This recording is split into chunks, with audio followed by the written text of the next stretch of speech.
오늘 찬양하신 임마누엘 찬양단 너무 아름다우시고 멋있었습니다. 특별히 저는 그렇게 들었습니다. 저희 어머니가 한복 입으시고 저한테 들려주는 찬양 같았습니다. 너무 좋았습니다. 오늘 이제 말씀을 함께 나누도록 하겠습니다. 우리가 예수를 믿고 이제 교회 다니기 시작하면 사도신경 주기도문은 다 외우도록 하게 되어 있습니다. 저도 초등학교 때 1학년 때인가 유치원 때 이 주기도문을 외웠던 것 같습니다. 이 사도신경과 주기도문을 외우면서 묵상해 보면 참으로 은혜되는 것이 많습니다. 그리고 주기도문과 사도신경을 외우고 나면 우리는 성경을 조금씩 암송하기 시작합니다. 아무리 암송을 못해도 우리 최소한 두 구절은 다 외우시지 않습니까? 창세기 1장 1절 태초에 하나님이 천지를 창조하시니라. 그리고 신약에 또 하나 있지 않습니까? 요한복음 3장 16절 하나님이 세상을 이처럼 사랑하사 독생자를 주셨으니 이는 그를 믿는 자마다 멸망치 않고 영생함을 얻게 하려 함이니라. 이 두 구절은 다 외우는 것 같습니다. 그러나 신앙생활 조금 더 하면 보통 사람들은 시편 1편을 암송하지 않습니까? 그리고 23편을 암송하고 그렇습니다. 저도 초등학교 5학년 때 시편 1편을 암송한 적이 있습니다. 제가 암송하고 싶어서 암송한 것이 아니라 저희 고모 할머니께서 억지로 암송시키셨습니다. 저희 모든 어린아이들에게 또 초등학교, 중등부, 고등학교 아이들에게 유일하게 행복한 날은 설날입니다. 정말 최소의 노동으로 최고의 효율을 받을 수 있는 그 설날 우리가 너무 기다려집니다. 저도 초등학교 5학년 때 고모 할머니가 좀 풍요로우셨습니다. 그래서 항상 5만 원을 주셨습니다. 또 그런 기대를 안고 할머니가 주실 거다, 절만 하면 되겠다, 단 1초에 그 절 한 번으로 5만 원을 받을 수 있는 그 설날이 다가오고 있었는데 갑자기 할머니가 전화가 왔습니다. 이번에 시편 1편 다 외우지 않으면 돈 안 준다 이러시는 겁니다. 그래서 제가 어쩔 수 없이 돈 받으려고 시편 1편을 다 외웠습니다. 그리고 다 외우고 나서 절을 하고 나서 1편을 다 외우니까 할머니께서 10만 원을 저에게 주셨습니다. 아직도 그 기억이 있습니다. 이처럼 우리 모든 그리스도인들은 시편 1편, 시편 23편 다 암송하고 다니는 것 같습니다. 근데 암송하는 것이 중요한 것이 아니라 단 한 구절이라도 말씀을 제대로 깨닫고 그대로 사는 것이 더 중요함을 우리가 믿습니다. 오늘 말씀을 들으면서 이 시편 1편의 말씀을 깨닫고 암송하시고 살아가시기를 축복합니다. 오늘 시편 1편 말씀은 시편의 총 150편의 말씀 있는 것 중에 서론에 해당됩니다. 그래서 시편 1편은 시편 150편의 전체 내용을 요약한 것과 같습니다. 하나님의 말씀인 율법으로 살 것인가 살지 않을 것인가 라는 말씀이 이 시편 1편이고 시편 150편 전체의 말씀입니다. 이 시편 1편의 말씀은 또한 구약 성경 전체를 나타내고 있음을 볼 수 있습니다. 이스라엘 백성들이 출애굽하고 나서 율법을 받고 그 율법대로 사사기 시대를 살았는가 살지 않았는가, 왕정 시대를 그 율법으로 살았는가 살지 않았는가에 대해서 하나님은 분명히 판단하셨습니다. 그래서 하나님의 율법대로 살았다면 복을 내려주시고 율법대로 살지 않았다면 하나님께서 벌하셨습니다. 이처럼 시편 1편은 되게 중요한 성경입니다. 또한 시편 1편은 아슈레라고 시작합니다. 이 아슈레라고 단어할 때 이 아가 영어의 A에 해당됩니다. 알렙이라고 하는데 이 영어의 A로 시작되는 아슈레로 시작을 해서 시편 6절의 마지막에는 타부, 영어의 Z로 끝납니다. 그래서 이 시편 1편은 언어의 유의를 통하여서 인생의 시작과 끝을 보면서 인생 전체를 담고 있는 성경이라고 볼 수 있습니다. 이 인생 전체에서 가장 복 있는 사람은 누구입니까? 라고 시작하는 것이 1편 1절입니다. 가장 복 있는 사람은 누구입니까? 1절 말씀에 복 있는 사람은 악인들의 꾀를 따르지 아니하며 죄인들의 길에 서지 아니하며 오만한 자의 자리에 앉지 아니하고 라고 말합니다. 복 있는 사람은 이라고 시작합니다. 그런데 여기 복 있는 사람은 말하고 할 때 복 있다라고 말하는 이 단어가 우리가 생각하는 히브리어 단어 바라크의 복이 아닙니다.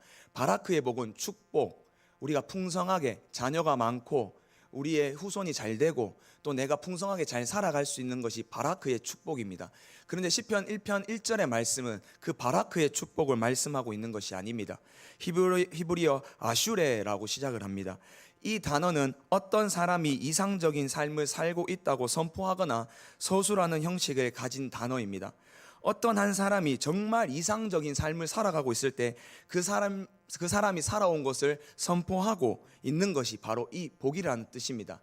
쉽게 생각해서 저희 목회자들이 저같이 이제 목회를 처음 하는 사람들이 와, 이 목사님처럼 목회하고 싶다라고 떠오르는 목사님들이 뭐 정필도 목사님, 한경직 목사님, 옥하는 목사님들이 다 계시지 않습니까? 와, 나는 이 목사님처럼 목회해보고 싶다, 이 목사님의 그 이상적인 삶처럼 내가 살아가고 싶다라고 말할 때 그 복이 바로 아슈레의 복입니다. 우리 모든 성도님들, 사랑하는 대구 동성교회 성도님들, 장로님들, 권사님들, 집사님들은 우리 다음 세대 아이들이 내가 어떻게 하면 신앙생활을 이상적으로 할 수 있을까라고 말할 때, 그렇지, 그 장로님처럼, 그렇지, 그 권사님처럼, 그렇지, 그 집사님의 이상적인 그 삶을, 바로 그 사람이다, 바로 그 사람이 복 있는 사람이다라는 축복과 고백을 받으시는 우리 성도님들 되기를 축복합니다. 바로 그 사람이 바로 복 있는 사람입니다. 그 복 있는 사람의 특징이 오늘 본문에 두 가지로 나와 있습니다. 첫 번째는 악인의 길을 따르지 아니하고 죄인의 길에 서지 아니하고 오만한 자리에 앉지 않습니다. 한마디로 말하면 죄악의 길로 가지 않는 사람이 복 있습니다. 오늘 말씀에 악인의 길을 따르지 않는다는 말은 모든 유형의 죄인을 관한 단어입니다. 성경에서는 이 단어를 가지고 문맥적으로 다양하게 사용하고 있습니다. 또한 죄인의 길에 서지 않는다는 것은 하나님이 주어진 구체적인 율법을 지키지 않는 자들이 바로 이 죄인의 길이라고 말합니다. 그리고 오만한 자들은 하나님에 대한 신성 모독을 하는 사람들을 오만한 자들이라고 합니다. 악인들, 죄인들, 오만한 자들은 한마디로 죄인들이라고 우리는 말할 수 있습니다. 하나님과 관계하지 않고 하나님을 떠나서 하나님 없이 살 수 있다고 하는 자들이 바로 교만한 자들이며 이 죄인들입니다. 이 죄인들의 길에 오늘 본문에 보면 따르지 않고 서지 않고 앉지 않는 자가 복이 있다고 합니다. 처음에는 걷는다는 표현이 나옵니다.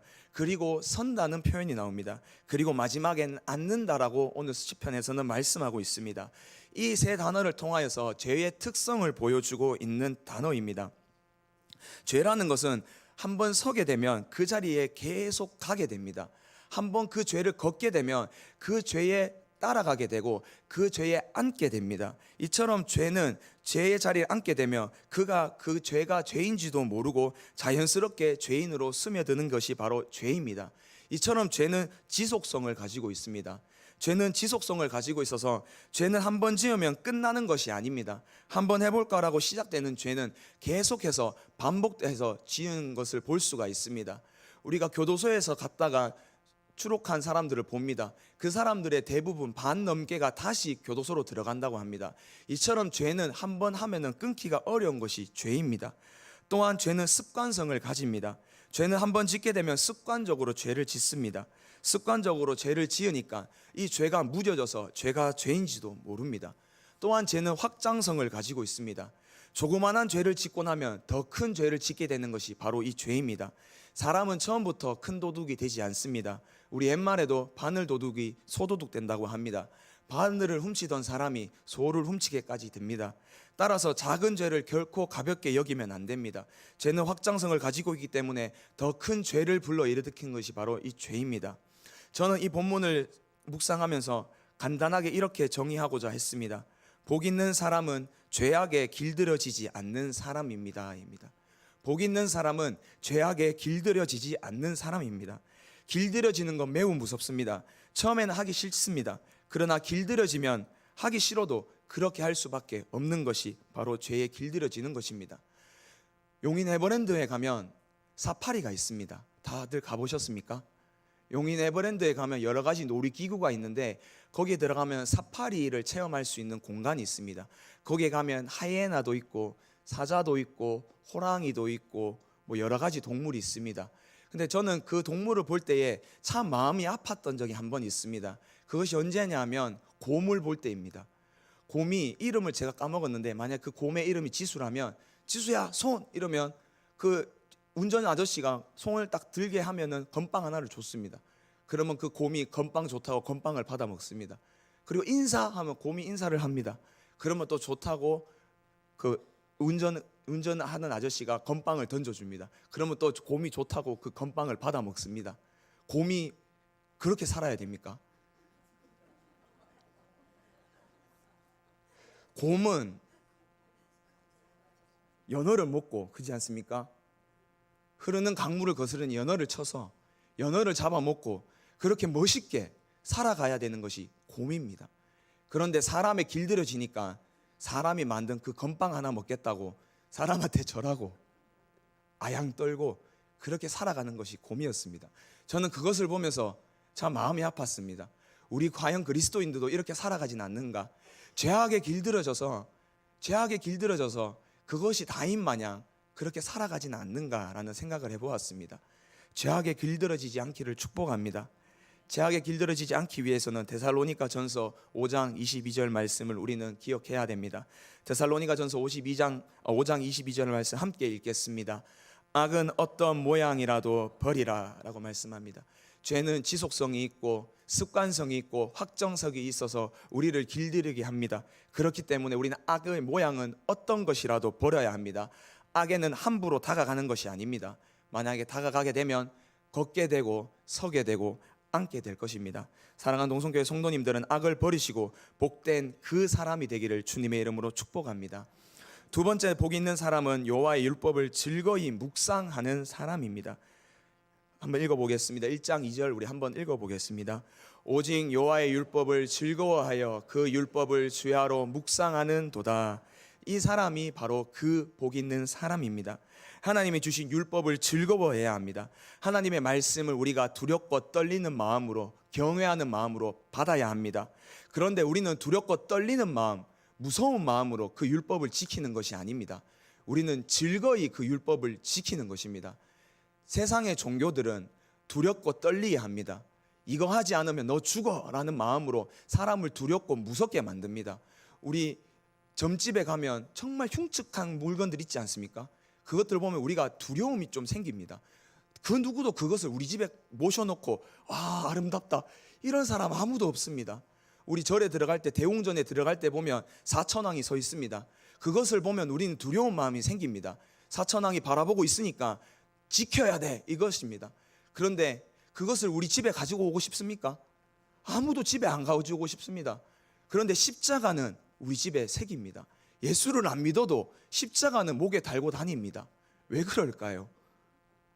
하나님은 두렵게만 하시는 분이 아닙니다. 하나님의 율법을 지킬 때는 두려워서 지키는 것이 아닙니다.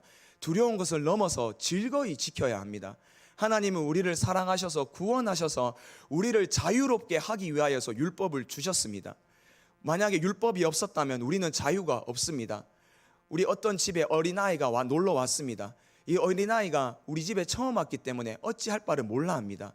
그때 내가 어린아이에게 이렇게 하면 된다라고 율법을 줍니다. 규칙을 줍니다. 그러면 그 아이는 그 안에서 자유롭게 즐겁게 놀 수 있습니다. 하나님이 주신 율법도 그러합니다.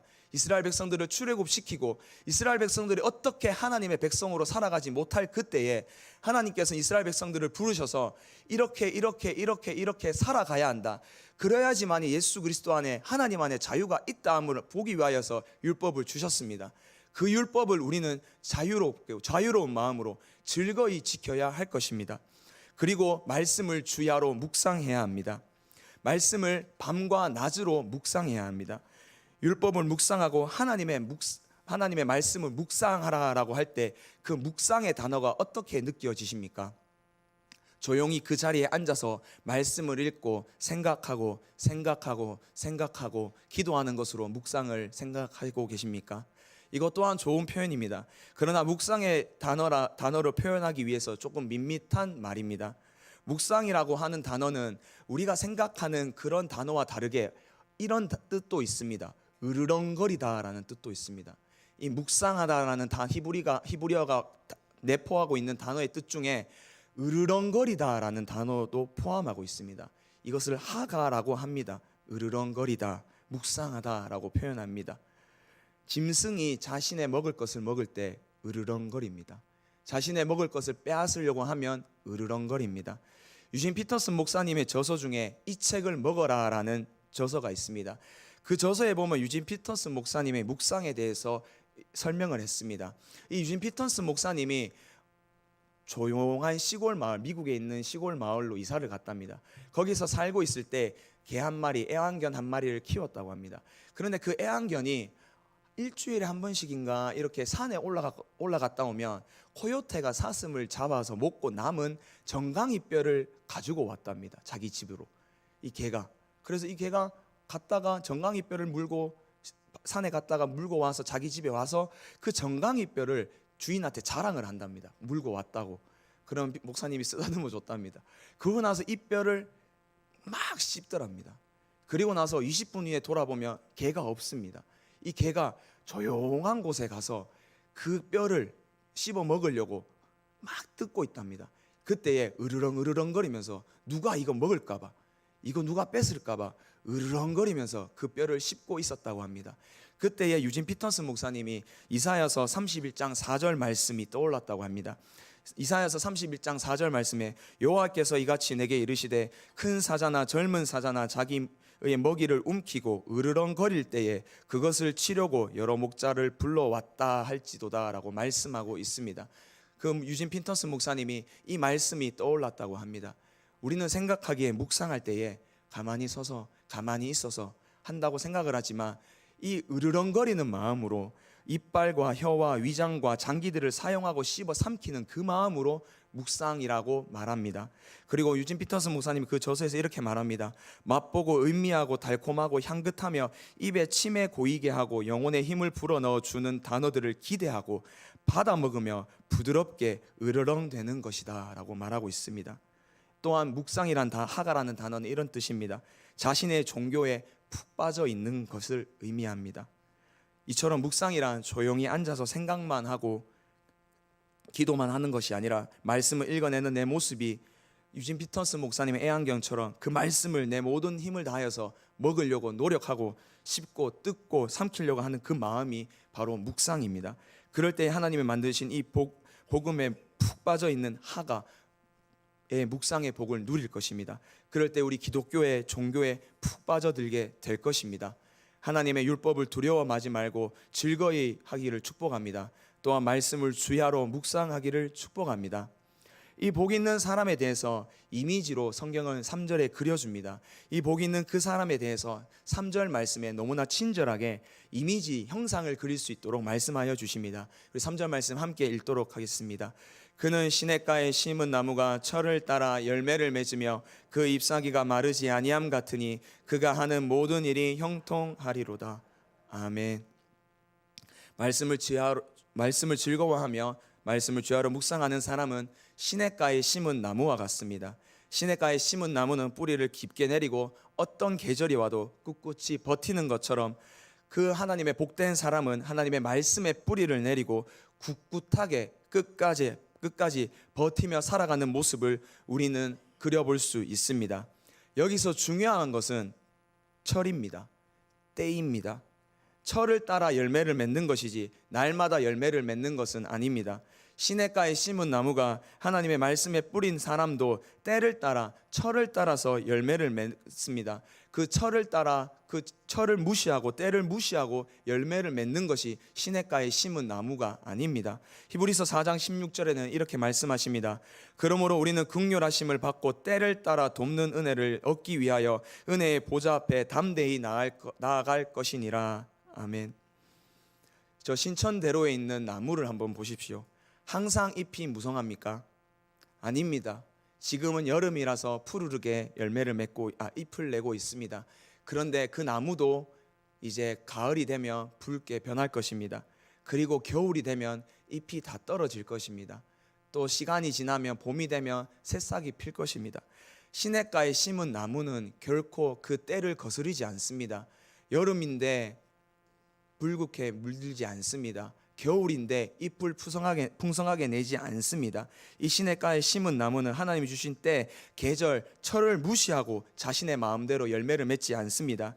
하나님이 주신 때, 하나님이 주신 계절, 그 철을 지키며 하나님의 섭리 안에서 열매를 맺는 것입니다. 복 있는 사람, 말씀을 주야로 묵상하며 즐거워하는 사람은 시냇가에 심은 나무라고 말씀합니다. 우리의 인생 속에서도 겨울이 올 때가 있습니다. 하나님이 주신 겨울이 올 때가 있습니다. 혹시 사랑하는 성도님들 중에 하나님이 주신 혹독한 겨울을 맞으신 분이 계십니까? 이때 우리 마음속에 겨울은 언제 지나가나, 언제 내 인생의 꽃은 필까라고 의심하는 분이 계십니까? 지나갈 것입니다. 그 혹독한 시절 우리는 굳건한 믿음을 가지고 말씀을 가지고 버텨야 할 것입니다. 연기자 김혜자 선생님이 이번 백술 예술 대상에서 TV 부분 대상을 받으셨습니다. 이 김혜자 선생님의 나이가 1941년생으로 만 78세라고 하십니다. 또 이분이 대상을 받으셨습니다. 이분의 종교는 기독교라고 합니다. 이분의 수상을 소감하셨는데 이 수상 소감이 화제가 되었습니다. 긴 수상 소감이었지만 제가 간략하게 한 대목만 읽어드리겠습니다. 후회만 가득한 과거와 불안하기만 한 미래 때문에 지금을 망치지 마세요. 오늘을 살아가세요. 눈이 부시게 당신은 그럴 자격이 있습니다 라고 말합니다. 후회만 가득한 과거, 불안하기만 한 미래 때문에 지금을 망치지 말고 지금 현재를 눈부시게 살아가라라고 말합니다. 사랑하는 동성교회 성도님들, 말씀에 뿌리 내리고 이 땅에 심은 나무처럼 살아가기가 말씀만큼 쉽지는 않지 않습니까?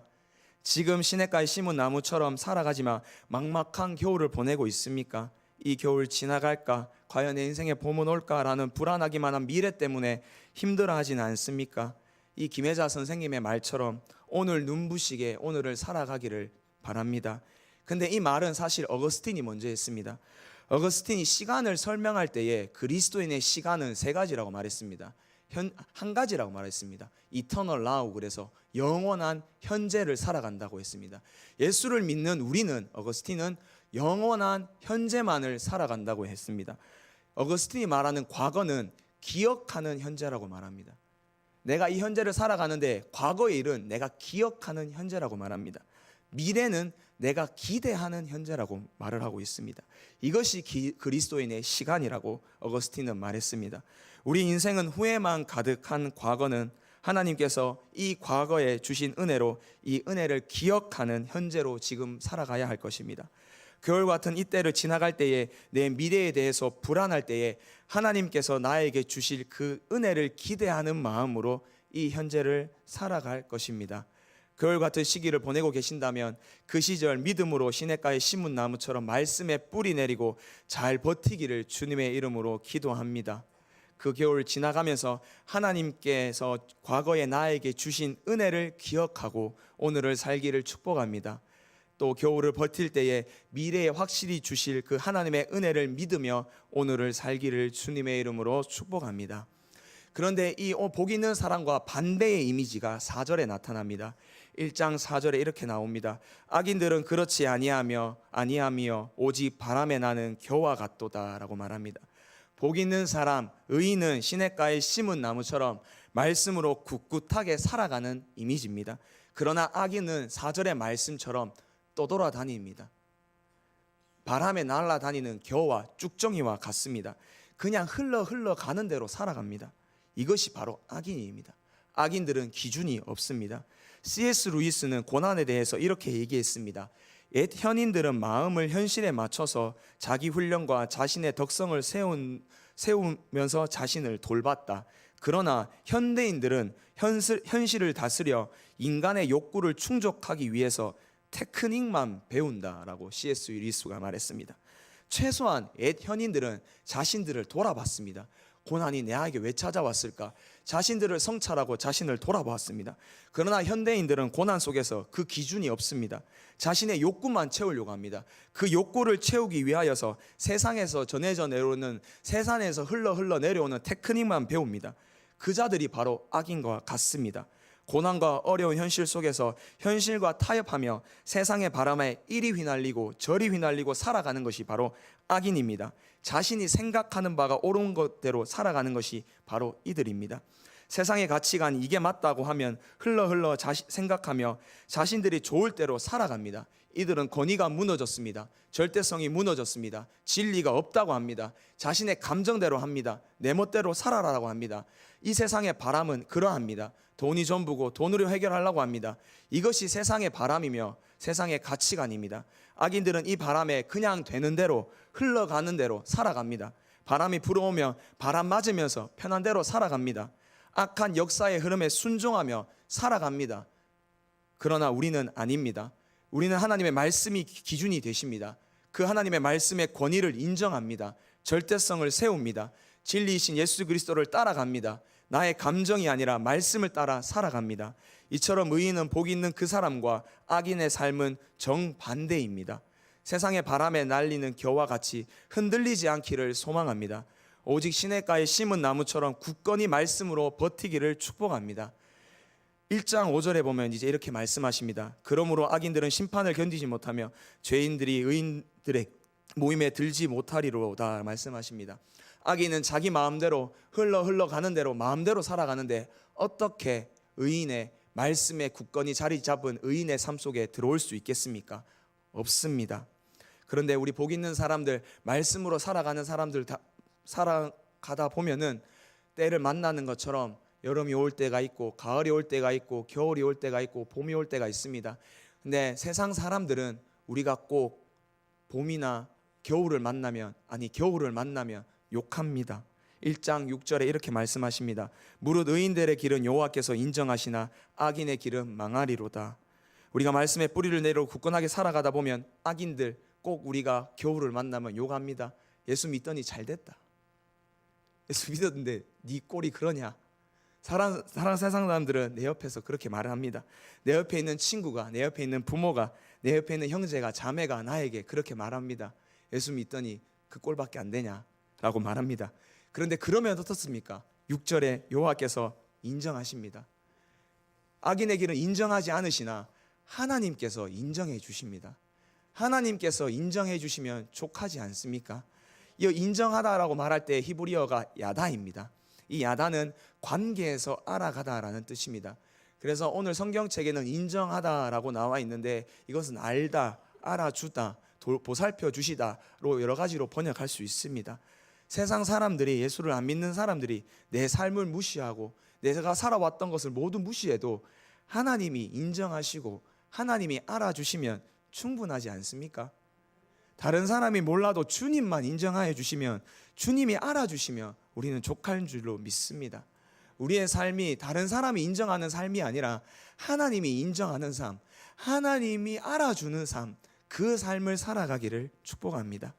말씀을 맺겠습니다. 우리 사랑하는 동성교회 성도님들은 복 있는 자처럼 죄인에 길들여지지 않고 죄악에 길들여지지 않고 하나님의 말씀을, 율법을 즐거이 묵상하기를 축복합니다. 또한 시냇가에 심은 나무처럼 말씀의 뿌리를 내리고 어떠한 바람 속에도 때를 따라 주시는 복을 받으시고 하나님께서 인정하시는 삶을 살아가기를 주님의 이름으로 소망합니다. 그런 삶을 살아갔을 때에 우리 다음 세대의 아이들이 우리 교회에서 신앙생활 정말 이상적으로 하신 분이 누가 있을까라고 생각할 때에 바로 그분, 바로 그 사람이라고 생각되는 우리 장로님, 권사님, 집사님들 되시기를 주님의 이름으로 축복합니다. 기도드리겠습니다.